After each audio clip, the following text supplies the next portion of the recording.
Kim, let's go into questions every author dreams of. How to create your support group, how to create your readers. Support groups, there are a significant amount of them that are on Facebook. There's some absolutely fantastic groups. I've got a group, a Write, Learn and Earn group on my Facebook page.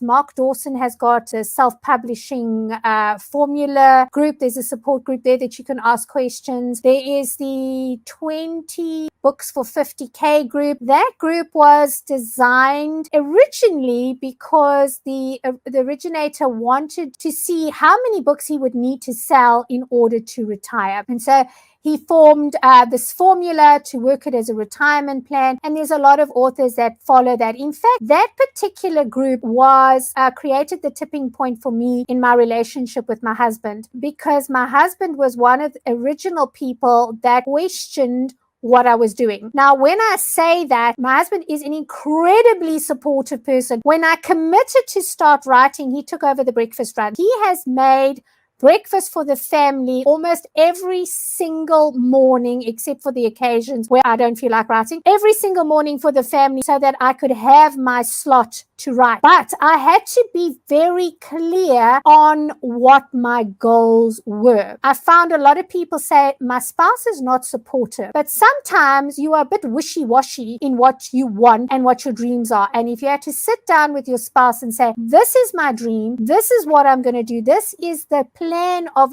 action, and this is the kind of support that I need from you. I find in most cases when you're clear, then that's when the support arrives, because they know that this is an unwavering thing. This is what I have decided. Part of your support is finding the right people, but also being the right person, making sure people know you're not going to drop this one. It's like, when you have kids and they say, I want to play the violin, or I want to play the guitar, or I want to do this. And then they go through all of those things. And eventually you want to say, just choose something and stick to it. And when they come up with the 14th thing that they want to try, then you're like, no, I'm not paying for that. I've been through all of this. In that way, as when we are writers, we almost become like children, because we're starting with those baby steps. Find a support group. And then I also encourage, find a mentor. Now, don't hassle the heck out of that person, but say, can you mentor me for this time period? For me with Natalie, what she did is she said to me, Kim, these are my timelines. And